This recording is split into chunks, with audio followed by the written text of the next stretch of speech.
अरे नहीं सर, मैं गांव में काम करने के लिए नहीं जाऊंगा।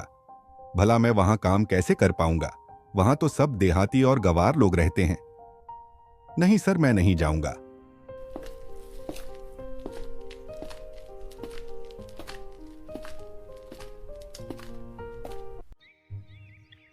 अरे, क्या हुआ मेरे दोस्त? तुम इतने उदास क्यों लग रहे हो? सब ठीक तो है ना? ऑफिस में काम तो बढ़िया चल रहा है ना? मैंने तुम्हें इतने उदास पहले कभी नहीं देखा है। अरे, बताओ, कुछ दिक्कत है क्या? अरे, मैं तो हूँ सॉल्व करने के लिए। अरे देखो ना संजय, वह लोग मुझे प्रोजेक्ट के काम के लिए गांव में भेज रहे हैं। अरे वहां तो सब देहाती और गवार लोग रहते हैं। उसकी मेरे सामने क्या औकात? मैं नहीं जाऊंगा यार। अरे रमेश, यह तुम कैसी बातें कर रहे हो? अरे, गांव के लोग तो बड़े भोले और साफ दिल के होते हैं। देखना, जब तुम वहां जाओगे तो तुम्हें बड़ा ही आनंद महसूस होगा और तुम अपने विचार जरूर बदल दोगे। ये मेरा गारंटी है।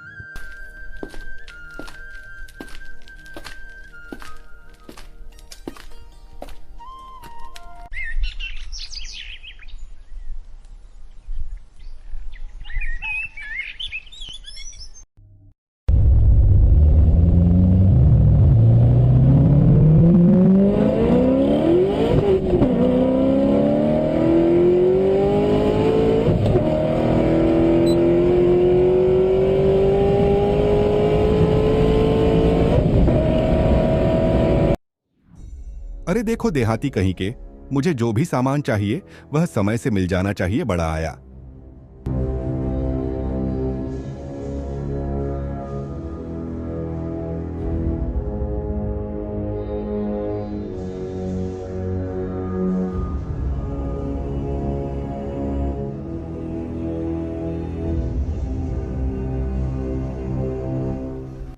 देखो, मैं तुम लोगों को बड़ी अच्छी तरीके से जानता हूं। तुम लोग दो पैसे के लालच में मेरे आगे पीछे घूमोगे।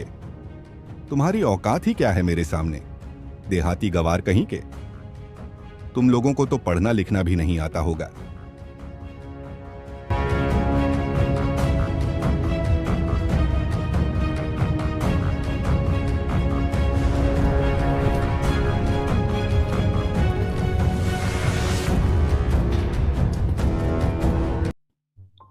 अरे भोला राम, क्या हुआ?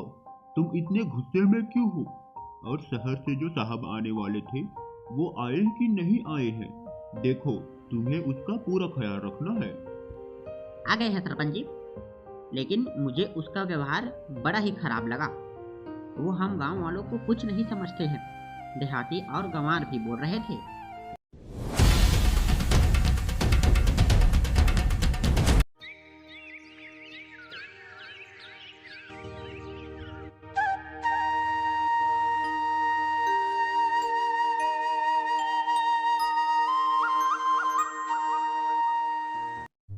ये लो सर, हमारे सरपंच जी ने आपके लिए खाना भिजवाया है।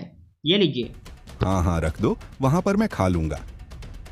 पता नहीं तुम लोग यह क्या घास फूस खाते रहते हो। अब मुझे भी यही खाना पड़ेगा। हे भगवान, कहाँ फंस गया मैं।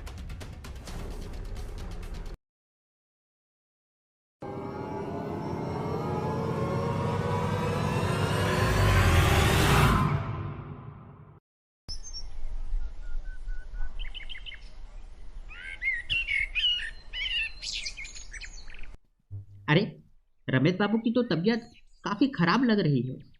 मुझे कुछ करना पड़ेगा।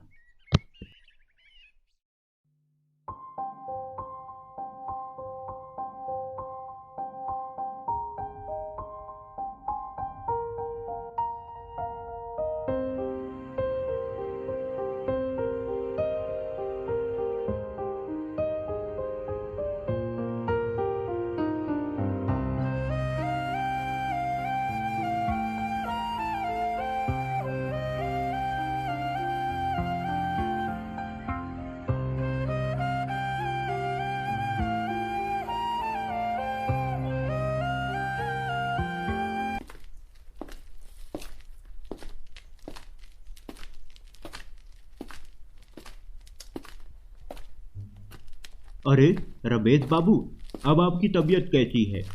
पहले से सुधार हुआ कि नहीं? देखिए, समय पे दवाई लेते रहना है, तभी जल्दी से ठीक होगा। अरे मेरी तबीयत तो बिल्कुल ठीक हो गई है डॉक्टर साहब। आपका बहुत बहुत धन्यवाद। मैं बिल्कुल नहीं सोच सकता था कि यहाँ गांव में भी कोई डॉक्टर होगा। मुझे माफ कर दीजिए भोलाराम जी। मैंने आपको इतने भला बुरा कहा है, लेकिन उसके बाद भी आपने मेरी इतनी सेवा की है।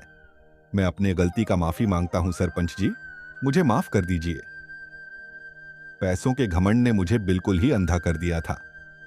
मुझे पैसों के सामने इंसानियत बिल्कुल भी नजर नहीं आती थी। मुझे माफ कर दीजिए सरपंच जी, भोलाराम जी, मैं बहुत शर्मिंदा हूं। देखो रमेश जी, हम लोग बड़े भोले और सीधे होते हैं। ये छल कपट को हम लोग बिल्कुल भी नहीं जानते हैं। एक बात हमेशा याद रखिएगा, चाहे हम जितने भी पैसे वाले हो जाएं, हमें किसी दूसरे इंसान का अपमान नहीं करना चाहिए।